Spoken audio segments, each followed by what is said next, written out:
Hey guys, I got an email from a guy that asked me what do I mean when I talk about lockup and what does it mean, why is it important, all that kind of stuff. And I didn't really feel like I could type it out and answer him with any kind of understanding. It's hard to type stuff like this out. You really need visuals. And also I thought that maybe somebody else would get some use out of this. I'm sure most of you guys know this stuff, but I don't know. I'm just going to kind of show lockup and talk freely about it. I don't have any kind of script or anything. When most people say lockup, it normally concerns frame locks and liner locks. I mean, sure, lockup encompasses all knives with locks. But when somebody's buying a knife and they say, well, give me a picture of the lockup, it's almost always a frame lock and sometimes a liner lock that they want to see. So that's what I got right here. Or that's what I have right here. What I got. This is the only liner lock out of the group. I actually need to add one. Now I have two liner locks, and I have these two because it's two different locks. They're done totally differently, but they're still very good, both of them. First, I'm going to pick out two extremes when it comes to frame locks and liner locks, and that is the Strider. I want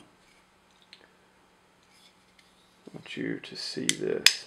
I want you to see the lockup on this knife. Strider has a very extreme lock face. Like, the Sabenzas are cut at an angle like that, a very shallow angle. They're not, it's almost flat across. Strider has a very pronounced radius like this, and it's totally different than a Sabenza. And there aren't many locks that look like this, honestly. I'm going to try and unlock this knife and then show you. There you can see the radius right there. You can see how it's curved pretty extremely right there. And you can actually see the lockup in this knife face when I do it like this. Only a very small corner actually touches the lock face. So only this corner at the very front up here actually comes in contact with the lock face. And this is pretty late lockup for a Strider. This will start developing play pretty soon after that corner wears to the point that it's getting to this ramp right here. It'll start developing lock rock because the lock won't stick enough to keep it secure. And lock rock is where you can flex the blade back and forth, and this lock bar will move across the tang. This is also a good demonstration of why some frame lock knives have vertical play. You see when you move the frame lock just a smidgen over, you have that gap, and now the blade will wiggle. If you don't have enough spring tension in a frame lock, sometimes they'll just stick right here without actually making contact with the frame, and that'll give you wiggle. So sometimes with a frame lock knife you need to push the lock bar in, take the knife apart, push it in further that way to add more spring tension. That way it makes full contact like that and no longer gives you play.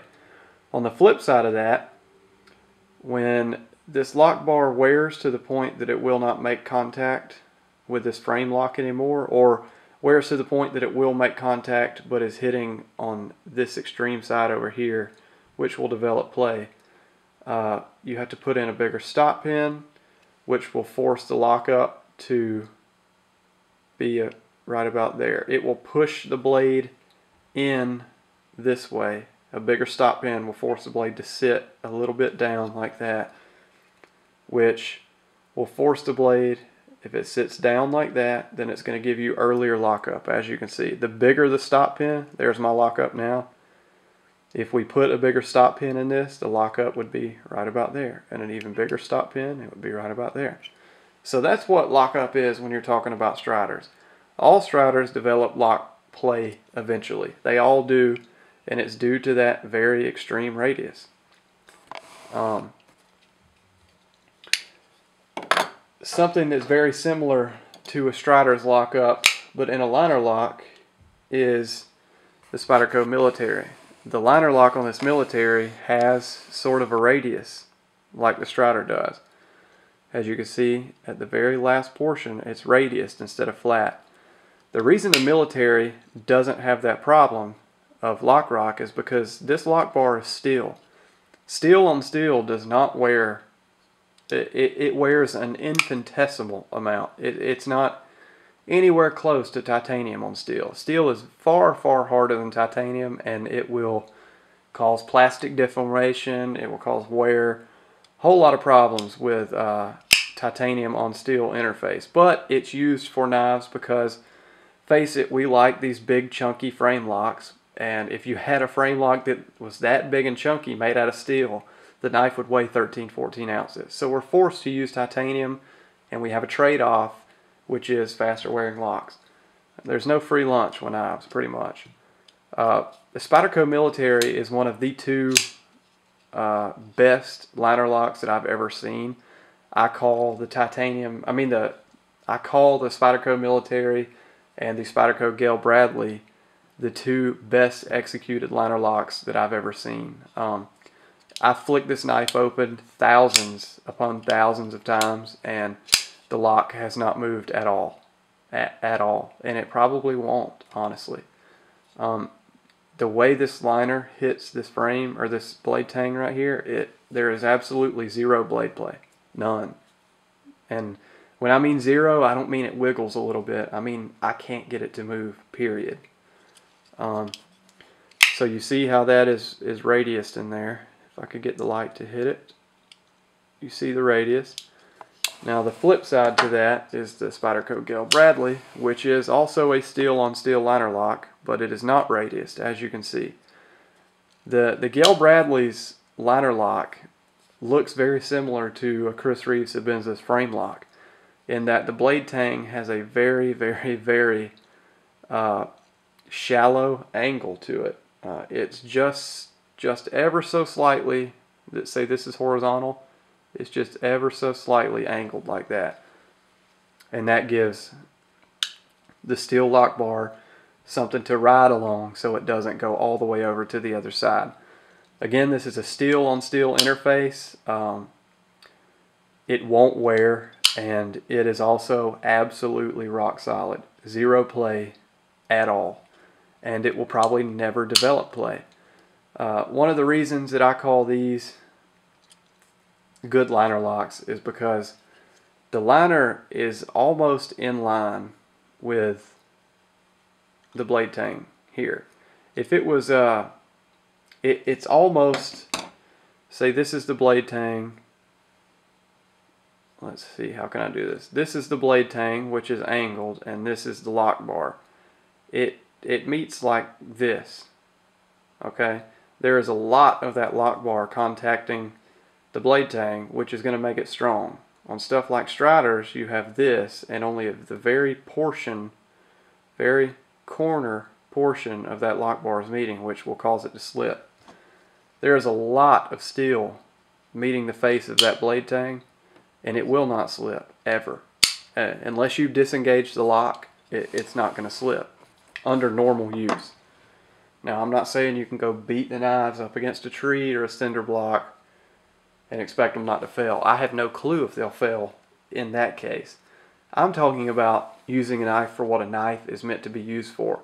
Occasional light prying, some cutting, and yes, even as in a self-defense situation, if you have some negative pressure on the blade, meaning pressure on the lock instead of on the stop pin, it won't fail then. I mean, I can exert many pounds of pressure on it and it's not going to fail.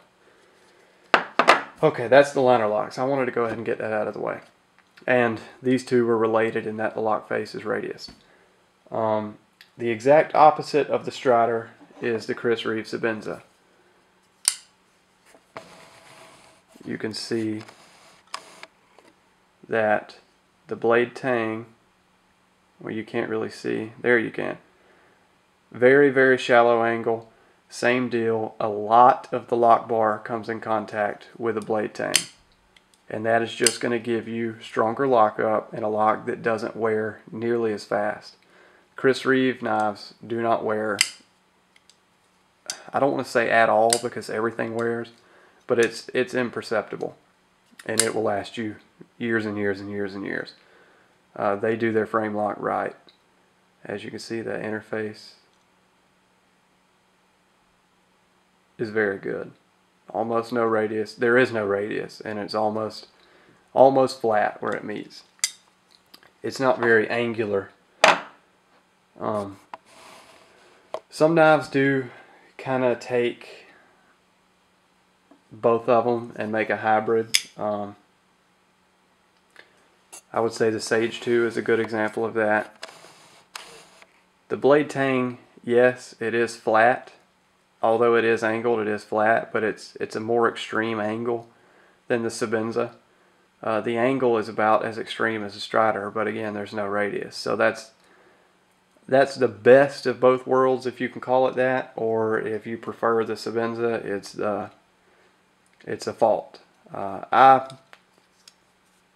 I say that it's not bad in this knife because this knife is well executed, but I could see where it could be sloppy. As you can see, the lockup is fairly late. That's one symptom of a blade tang that's cut on an angle this extreme. When I got this knife, the lockup was about there, which is very early, but it quickly wore, and since it is an extreme angle, it wore very quickly at that point and has now settled into probably 70%, I would say, 70% across the blade tang, which it might not move much further, but we'll see.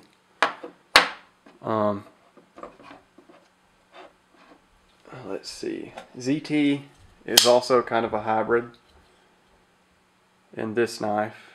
I'm trying to get some light. They have a sort of radiused blade tang, but it's not anything like the Strider. But like the Strider, it does only make contact at the front portion, and I can't really get much light in there because I'm zoomed in. It's also a very durable lock and doesn't wear nearly as fast as a Strider. I want to get into some lock faces that are different, and I've never seen anything like the lock face on this knife. It has a ramp cut into it, which you're not going to be able to see because of the lighting. I'll try and show you this way. This knife is completely black. I'm not going to get to show you, but it has a lock face ramp milled into it like this. It's kind of radiused, and imagine all this isn't here. This is the lock face. It has a very extreme lip ground into it like that, so it technically can't go any further than this part right here, butting up against the lip. It's very strange. I've never seen any other frame lock done that way, but Kershaw decided to do the tilt this way. Last one I want to show is another Chris Reeve, which is frame lock. Technically it's a titanium frame lock, but it rides on a ceramic ball. So you have literally a ceramic ball detent in here that comprises the interface between the lock bar and the blade tang, and that's also very durable because the ceramic ball is far harder than the steel, but the steel won't wear nearly as fast as titanium. So it gives you a reliable way to lock up a knife and negate wear pretty much altogether. One thing about the detent ball also being the interface for the lock, as you can see, the detent ball, there's 2 clicks on this knife. 1, 2. I'll do it again. You come off the detent ball, that's the first click, and the lock engaging is the second click. Since the detent ball is the lock interface on this knife, you only have 1 click. So you have the knife closed, you open it, and it's just 1 smooth click into the locked position. I'll do it again. It's very nice. I really like that a lot. It's a good idea on Chris Reeve's part. I think the second part of his question was, why is lockup important? This has to do with the lifetime of the knife. Take this Sage 2 for example. If the lock, well, let me start this over. Think of the blade tang as being the life of the knife. So you have this angled lock face. Say this is 100% lifetime of the knife, and the very other extreme of the blade tang is 0%. So the earlier the lockup of a knife, the more serviceable life you have.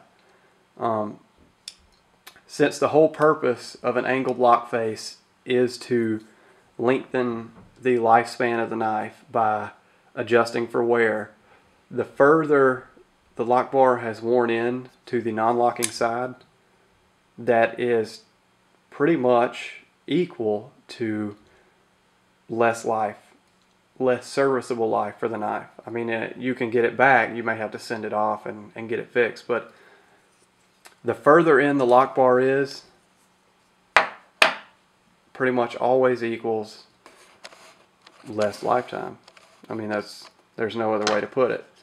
This lock will eventually wear. There's no getting around it. It will wear. But since the lockup is very early to begin with, even if it wears, it's still going to have a lot of room before it needs serviced. But if the lock bar was already at 50%, after it wears, it's going to be already near 100%. So it's going to need servicing sooner than if the lockup was early. So if you're buying a titanium frame lock or a liner lock, really any liner lock or frame lock, you want to look for early lockup, because that means you have a lot of life left in your knife. I really do apologize if this video is jumbled. I've had a lot going on tonight, and I didn't make a script or anything for this, so I hope it was watchable. If not, then sorry. Also, I thought long and hard about it, and I think I'm about to just start adding my PayPal account address into the description of my videos, so that if people want to donate to my channel, they can. And if not, then it's no big deal. Probably 90% of the funds that I get into my channel are going to go to giveaways and testing and other things that fund the channel. Giveaways and testing, believe it or not, eat up a lot of money. And the other 10% will probably just go to me for my time, because I do put a lot of time into this YouTube thing. I put out videos pretty much every day, and I spend a lot of time thinking about what I'm going to do and actually implementing those ideas and bringing them to fruition. So I'll probably pocket the 10% and put 90 to you guys, testing and giveaway stuff. So let me know what you guys think about that. If it's a bad idea, I won't do it, but if you guys think it's okay, then I will. So thanks to all my subscribers. Thanks to everybody that comments and likes and stuff. I know who you are, trust me, and I do appreciate it. So thanks for watching, and I'll see you next time.